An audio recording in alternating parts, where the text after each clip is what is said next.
Yoweri Kaguta Museveni, swear in the name of the Almighty God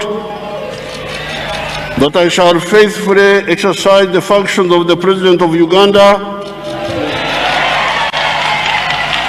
and shall uphold, preserve, protect and defend the Constitution.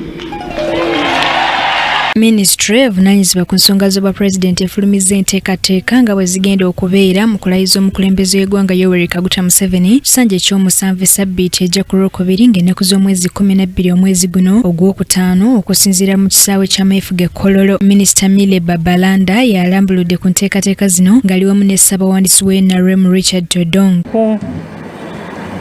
Okubategeeza mwenna abali eyo bannayuganda ne wano ku media family nti ng'ennaku z'omwezi 12 omwezi ogwokutaano 2026 omukulembeze w'eggwanga era omukulembeze yalondebwa bannayuganda lwagenda okulayira n'okuweebwa entebe mu bujjuvu ku kisaawe kyaffe eky'Ekololo. Ono ng'asinzidde ku ssengejjero ly'amawulire ga gavumenti mu Kampala ategeezza nti omukolo guno bwe gugenda okuba ogw'enkizo eri bannayuganda nga gwakutambulira ku mulamwa Pulezidenti gwe yanoonyezaako obuwagizi mu kulonda okuwedde ogugamba nti okukuuma bye tusobodde okutuukako wakati mu kutambula okutuuka ku bugagga obwawamu. Tugenda kubeera ku kisaawe kyaffe eky'Ekololo era omukolo gugenda kutandika essaawa 2 gumalirizibwe essaawa 8. Tujja kuba tujaguza wansi w'omulamwa ogugamba nti okukuuma bye tusobodde okutuukako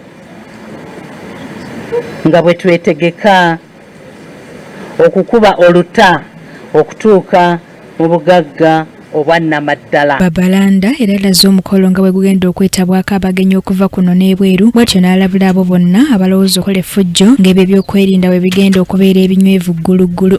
Abakulembeze ab'enjawulo mu nsi yonna okwetaba ku mukolo ogufaanana bwe guti ng'alayizibwa era ng'akwasibwa entebe mu butongole.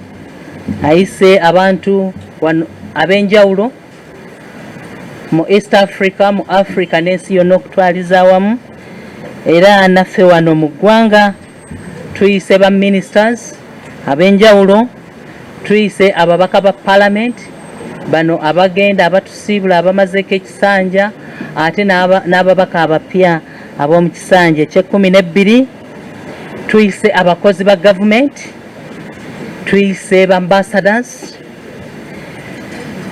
ekitebe kyaffe ekikulu ekya NRM ne bakama baffe okuva sayidi zeeyo nabo tubayise. Ate ye Ssaabawandiisi wa NRM Richard Todong yanukudde abalowooza nti omukolo guno gwakwonoona ensimbi nnyingi n'agamba nti buli kimu kiri mu mateeka era nga kyateekebwateekebwa butereevu mu mbalirira y'eggwanga. The function will take place and we expect close to 30 to 40,000 people at Kololo. And this includes national and international guests. The money that will be spent on that day is part of the money that was budgeted for by the government of the Republic of Uganda.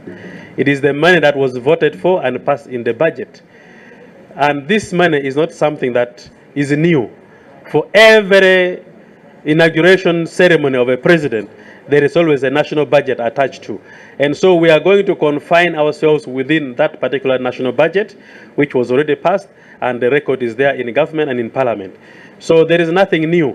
We are restricting ourselves to the budget which was given to a function like that. And everything is within the budget which was passed. Kabagaye Mary Rose, Kurakai TV, Amalindiri.